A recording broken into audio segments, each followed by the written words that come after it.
Prison is designed to crush your spirit, to crush your soul, and to destroy your physical being.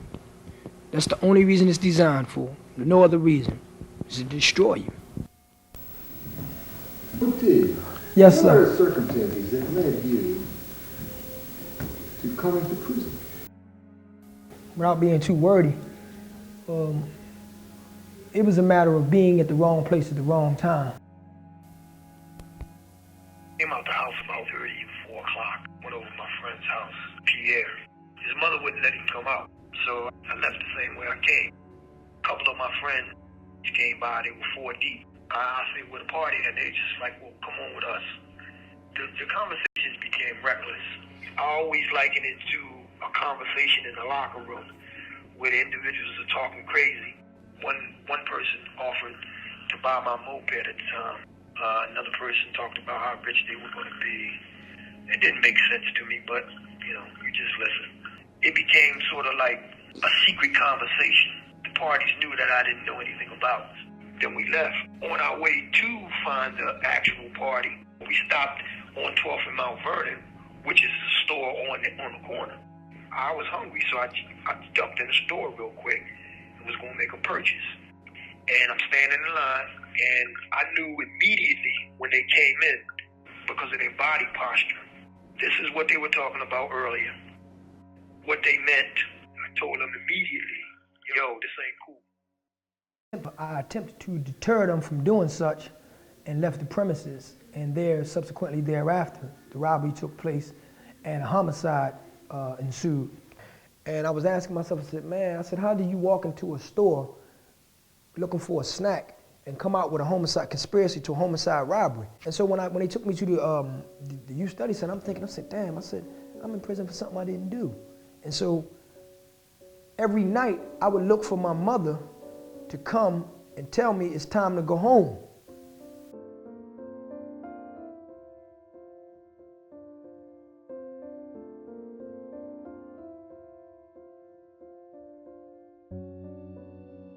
We got affidavits from basically everybody that was involved, all the people that saw him that day, the other co-defendants.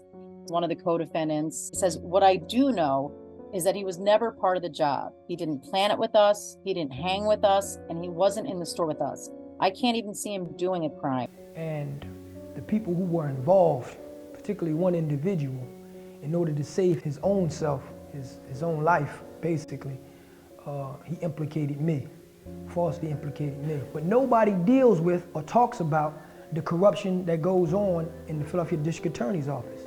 And like in my case, Richard Michaels, the damage he did, by conveying false information, manufacturing information, withholding exculpatory evidence, getting witnesses to lie. The job of the district attorney is to seek justice, not to get a conviction.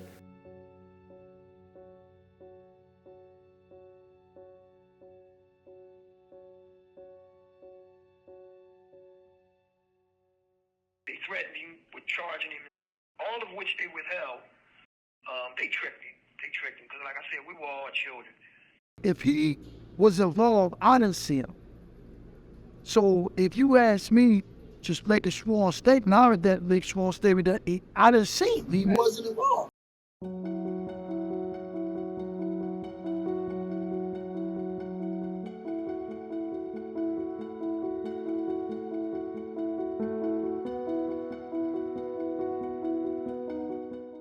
One of the things I've done over the years is I've created a lexicon to actually describe the languages the things that transpire in court that nobody even has words for. Juvenile is one of the most sinister terms that they use just to keep from acknowledging the fact that we were children. We have to disregard this terminology that minimizes the impact of incarceration. So when we say life sentence, it is a little bit misleading because in Pennsylvania, that means you're going to die in prison. So we're talking about putting children, literal children, who would normally be in middle school or junior high school.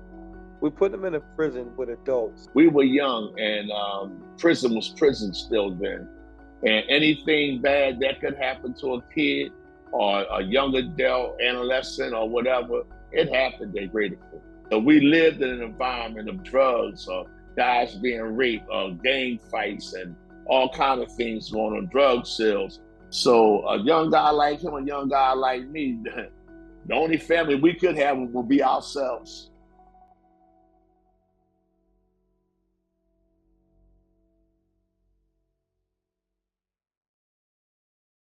When you were growing up, who were your role models or heroes? I mean, who did you look up to? Who did you want to be like? Well, I never wanted to be like anybody, but my role models were the sisters and brothers in the community, activists. All my life I've been taught how to resist injustice and how to fight against oppression and repression and bigotry and so forth and so on. He's an artist, he's a brilliant journalist.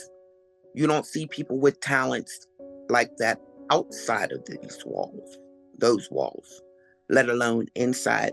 And the beauty of it is that he helps other people and he inspires other people. He's about community participation, organizing the community, teaching people how to protect their own neighborhoods. He's with the NAACP, he's with professors, he's calling professors. I mean, he's just everywhere. For all the good that he could do within the community, and now, I mean, he's not one that's without resources. This man deserves to have some lives on the outside and feeling fresh air and fresh food. I mean, I can see that he has not gotten used to it after all these decades. This is something that is remarkable, and it's a contribution to humanity and to civilization, to hear a voice like his. He's a good person, smart,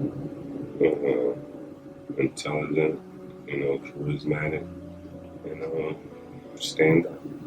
When I was a kid, my grandma used to take us to the prison to go see him. So I've been able to develop a friendship and a bond with him. He's always been kind of wise in a way where he would impart wisdom, like his thing to do.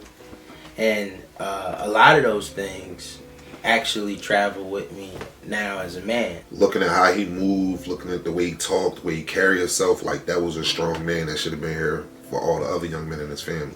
And that's the part where it lacked that, and I think about it all the time. I really think about it all the time, and I would love for him to see what type of man I am today. And I think he would love it. How do you see yourself 5-10 years?